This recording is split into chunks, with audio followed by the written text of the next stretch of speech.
Welcome. Today, we are going to get into the invisible forces that literally build our universe from the ground up. We're going to explore the fundamental rules of electricity, starting with the tiniest particles inside an atom and building all the way up to the grand, elegant laws that govern everything. So here's our game plan. First, we're going to dig into what electric charge actually is. Then we'll look at how we can calculate the forces between these charges. After that, we'll visualize these invisible forces using a concept called the electric field, and we'll wrap it all up with an incredibly powerful shortcut, Gauss's law, that just simplifies the whole picture beautifully. All right, let's start at square one. We're talking about a property of matter that's so fundamental, it's responsible for everything from that little static shock you get from a doorknob to a massive bolt of lightning tearing across the sky. The answer is a property that's just as baked into a particle as its mass is.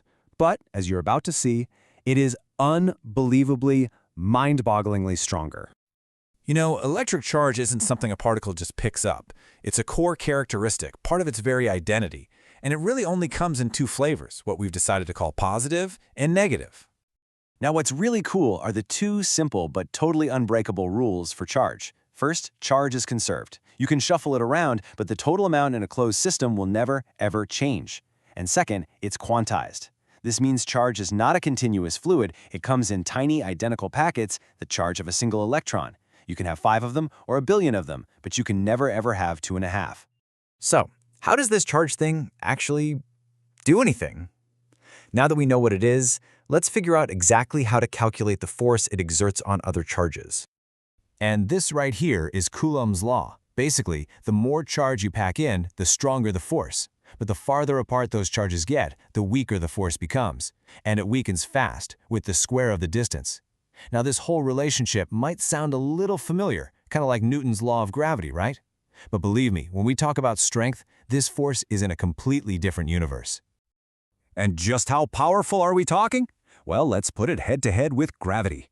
Gravity, as you know, only attracts. The electric force can attract or repel. But the really big deal, the showstopper, is their relative strength. Yeah, just look at that number. It's staggering. The electric force between two tiny protons is about 10 to the power of 36 times stronger than the gravitational force between them. It's not even a contest. At the atomic level, gravity is basically a rounding error. Electricity runs the entire show. Okay, so this brings up a really deep question. If these charges can push and pull each other across empty space, how? How does the information about the force get from one charge to the other? What's going on in the space between them? To wrap their heads around this, scientists came up with the brilliant concept of the electric field. The idea is so elegant. A charge doesn't directly yank on another one. No. Instead, it alters the very fabric of space around it, creating this invisible field of influence. Then, any other charge that wanders into this field feels a force. Of course, we can't see this field, but we can draw maps of it using what we call electric field lines. And they follow a few simple rules. They always flow away from positive charges and end to negative ones. And where the lines are bunched up close together, the field is super strong. Where they're spread out, it's weaker. Simple. Now, one of the most important arrangements of charge you'll find in nature is the electric dipole. It's just a pair of equal and opposite charges, stuck a tiny distance apart.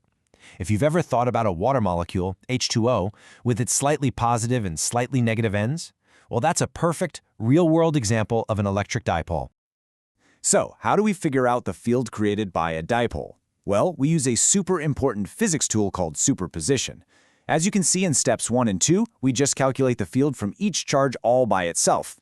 Then, in step 3, we just add those two fields together. But the real magic happens in step 4, when we look at a point that's really far away. The two fields almost perfectly cancel each other out, which leads to this final result.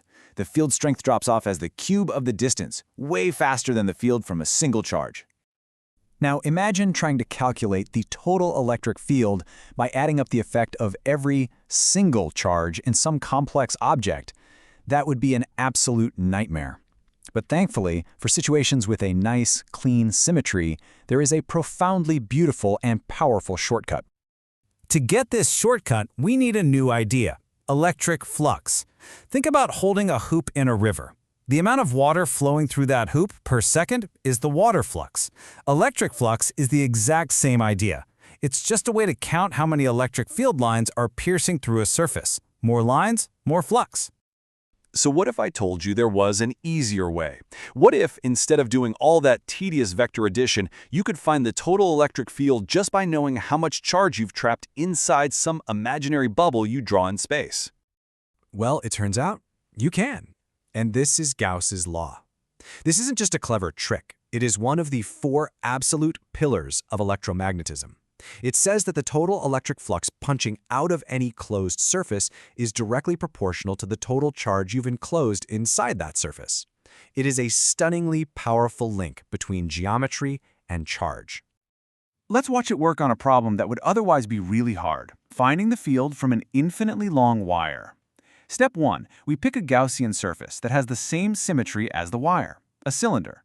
This makes step 2 a breeze, because we can see that flux only pokes through the curved side, not the flat ends.